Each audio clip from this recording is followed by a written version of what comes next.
ഈ സിറിയൻ തലസ്ഥാനത്ത് ഇസ്രയേലിൻ്റെ വ്യോമാക്രമണം നടന്നു എന്ന രീതിയിലുള്ള വാർത്തകൾ വരുന്നുണ്ട്. അതിൻ്റെ വിശദാംശങ്ങൾ എന്തൊക്കെയാണ്?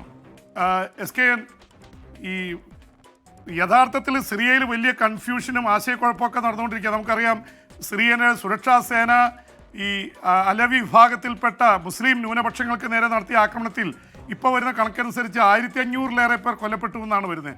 ആ തരത്തിലൊരു ആഭ്യന്തര കലാപവും കൺഫ്യൂഷനൊക്കെ നടക്കുന്ന സമയത്താണ് സിറിയയുടെ തലസ്ഥാനമായ ഡമാസ്കസിൽ ഇസ്രായേൽ ഈ മണിക്കൂറുകളിൽ വലിയ വ്യോമാക്രമണം നടത്തിയിരിക്കുന്നത്. അപ്പോൾ കറക്റ്റായിട്ട് അവിടെ കൺഫ്യൂഷനും ഇതൊക്കെ നിലനിൽക്കുമ്പോൾ ആ തരത്തിലുള്ള ഒരു പ്രയോഗം ഇസ്രായേൽ നടത്തിയിരിക്കുന്നെന്ന് മാത്രമല്ല, ഈ സിറിയ ഇസ്രായേൽ അതിർത്തിയിലെ ഗോലാൻ കുന്നുകളിലടക്കം പ്രധാനപ്പെട്ട സിറിയൻ പ്രദേശങ്ങളിലൊക്കെ ഇസ്രായേൽ സേന കയറി നിൽക്കുകയാണ്.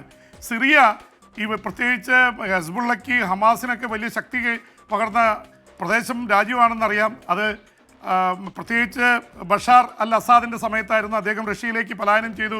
ഇപ്പോഴത്തെ നേതാവ് അഹമ്മദ് അൽ ഷര അദ്ദേഹം ഇപ്പോൾ പുതിയ ഭരണഘടന പ്രഖ്യാപിച്ചിരിക്കുകയാണ്. SKN ഭരണഘടനയിൽ ചില കാര്യങ്ങൾ എഴുതി വെച്ചിട്ടുണ്ട്. പ്രസിഡന്റ് മുസ്ലിം ആയിരിക്കണം, പക്ഷേ അതിനേക്കാൾ പ്രധാനപ്പെട്ടത് പ്രസിഡന്റിനെ ആരും ചോദ്യം ചെയ്യാൻ പറ്റില്ല, ഇംപീച്ച് ചെയ്യാൻ പറ്റില്ല. മറ്റേ പാർലമെൻറ്റ് അംഗങ്ങളിൽ 1/3 പേരെ പ്രസിഡന്റ് നിയമിക്കും. എന്ന് വെച്ചാൽ അധികാരം മുഴുവൻ പ്രസിഡന്റിലേക്ക് എത്തുന്ന തരത്തിൽ അദ്ദേഹം ഭരണഘടനയിൽ മാറ്റം വരുത്തിയിരിക്കുന്നു. മറ്റേ ബഷാറിൻ്റെ ഭരണഘടന മാറ്റി എഴുതിയിരിക്കുന്നു. ഒരുപക്ഷെ ഇസ്രായേലിന് ബലം പകരുന്ന ഒരു കാര്യം, റഷ്യ നേരത്തെ ബഷാറിൻ്റെ സർക്കാരിന് പിന്തുണ പ്രഖ്യാപിച്ചിരുന്നു. റഷ്യയെ ധിക്കരിച്ചുകൊണ്ടാണ് ഇസ്രായേൽ അവിടെ ഡമാസ്കസിൽ നേരത്തെ ആക്രമണം നടത്തിക്കൊണ്ടിരിക്കുന്ന ഒറ്റയും തെറ്റയും. ഇപ്പോൾ റഷ്യയുടെ ശത്രുപക്ഷത്ത് നിൽക്കുന്ന അൽഷര, പ്രത്യേകിച്ച് HTSൻ്റെ നേതൃത്വത്തിലുള്ള നേതാവാണ് അവിടെ ഉള്ളത്. വിമതസേനയാണ് ഇപ്പോൾ ഭരണം നടത്തുന്നത്. അതുകൊണ്ട് തന്നെ കൃത്യമായിട്ട് ഇസ്രായേലിനെ ആക്രമിക്കാൻ പറ്റുന്നു. പക്ഷേ പാശ്ചാത്യ രാജ്യങ്ങൾക്ക് ചെറിയ മാറ്റമുണ്ട്. പാശ്ചാത്യ രാജ്യങ്ങൾ, കാനഡ സിറിയയ്ക്ക് വലിയ തുക ജീവകാരുണ്യ സഹായം പ്രഖ്യാപിച്ചിട്ടുണ്ട്. മറ്റ് വെസ്റ്റേൺ രാജ്യങ്ങൾ, കാരണം റഷ്യൻ പക്ഷപാതിയായിട്ടുള്ള പ്രസിഡന്റ് പോയി. അപ്പോൾ ഈ അഹമ്മദ് അൽഷറയെ കൂടെ നിർത്താനുള്ള ഒരു നീക്കമാണ് ഇപ്പോൾ നടത്തിക്കൊണ്ടിരിക്കുന്നത്.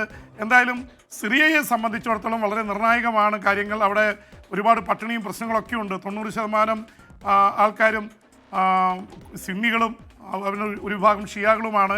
അലവി വിഭാഗത്തിൽപ്പെട്ട 10% പേർക്ക് നേരെയാണ് ഇപ്പോൾ വലിയ ആക്രമണം നടക്കുന്നത്. ആ സമുദായത്തിൽ നിന്നാണ് മുൻ പ്രസിഡന്റ് ബഷാർ അൽ അസദ് വരുന്നത്. അദ്ദേഹത്തിനുള്ള ദേഷ്യം കൂടിയാണ് ആ സമുദായത്തോട് കാണിച്ചുകൊണ്ടിരിക്കുന്നതെന്ന് അന്താരാഷ്ട്ര തലത്തിൽ വിമർശനമുണ്ട്. ഇതിനിടയിൽ ഇസ്രായേലും ഹമാസും തമ്മിലുള്ള ചർച്ചകളും നടക്കുന്നുണ്ട്. 2ാം ഘട്ട ചർച്ചകൾ നടക്കുന്നു. ഇസ്രായേൽ ഇപ്പോഴും ഗസയിൽ ആക്രമിക്കുന്നുണ്ട്. ആ പ്രശ്നങ്ങളും ഇപ്പോഴും തീർന്നിട്ടില്ല.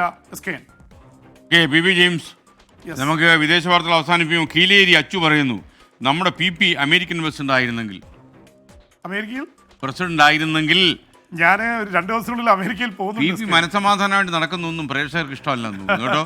ഓക്കെ.